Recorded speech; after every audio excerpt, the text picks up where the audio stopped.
मगर कैसे? मैंने सुना है कि वो अरावली के पर्वतों में ध्यान लगाने गई है। न जाने कब वापस आएगी। लेकिन तभी किस्मत से लोमड़ी वहां आ पहुंची। अरे क्या हुआ? तुम सबके चेहरे में 12 क्यों बजे हैं? मुझे भी बताओ। लोमड़ी गधे को नया राजा बनाया गया है और उसने ये नियम निकाला है कि जिनकी हाइट 3 फुट से कम है वो जंगल में रहने योग्य नहीं है। उन्हें जंगल से निकालने का हुक्म दिया है। ये बहुत बड़ी प्रॉब्लम है। मेरी हाइट तो बहुत ही कम है, लेकिन तुम सब चिंता मत करो। मैं चतुर लोमड़ी ऐसा जाल बुनूंगी कि ये गधा सीधा अरावली के पर्वतों में नजर आएगा।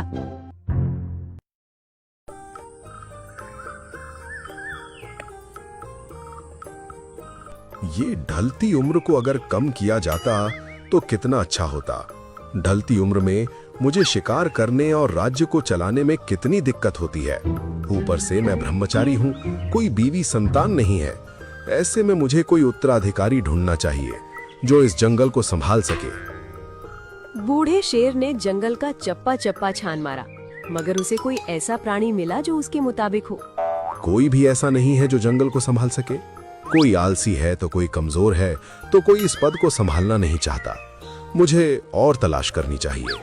शेर उत्तराधिकारी की तलाश में दूसरे जंगल पहुंच जाता है। उसे मालूम नहीं चलता, मगर थोड़े अंदर पहुंचते ही उसे लकड़बग्घों का समूह नजर आ जाता है। अरे नहीं नहीं, ये मैं तो दुश्मन के जंगल में पहुंच गया। इसके ये सिपाहियों ने देख लिया तो बहुत गड़बड़ हो जाएगी। यहाँ से कल्टी मारना पड़ेगा। शेर बचने की कोशिश से वहां से जाने लगा, तभी उसे लकड़बग्घों ने देख लिया। अरे अरे, तुम कहाँ चले जनाब? तुम्हें क्या लगता है पिछवाड़ा दिखा के बच जाओगे? हमने तुम्हें देखा लिया है। भाइयों, यही वो शेर है जिसने हमारे साथियों को मारा था। आज हिसाब बराबर कर देंगे। देखो भाइयों, मैं यहाँ लड़ने नहीं आया हूँ। मैं तो बस घूमते घूमते यहाँ आ पहुंचा।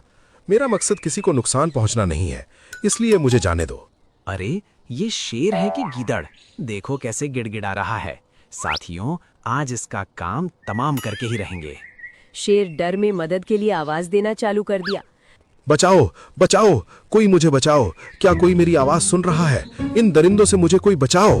झाड़ियों से एक गधा बाहर आता है। सामान्य गधे से ज्यादा हाइट थी, लगभग 6 फीट उसकी हाइट थी। उसे देखकर लकड़बग्घी डरने लगे। अरे ओ गधे, तुम यहाँ से चले जाओ। हमें तुमसे कोई लेना देना नहीं है। हमें तो बस शेर चाहिए।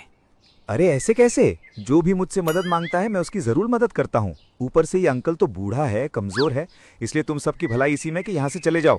अंकल जी, आप मेरे पीछे आइए। मगर बेटे, ये बात मेरे सामने आकर बोलो तो शोभा देखी। फिलहाल मैं तुम्हारे सामने हूँ।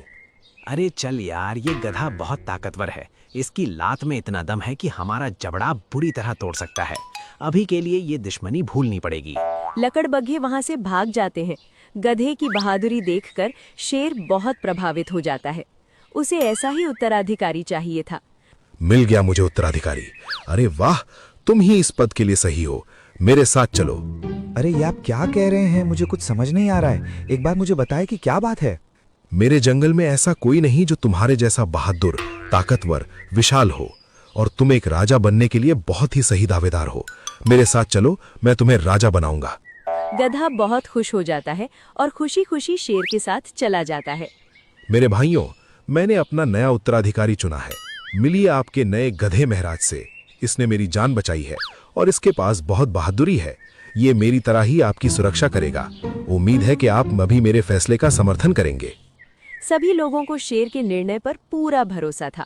एक भी प्राणी ने विरोध नहीं किया, मगर कोई भी गधे के बारे में नहीं जानते थे। उसे राजा बने कुछ ही दिन हुए थे। उसने एक नियम बना दिया।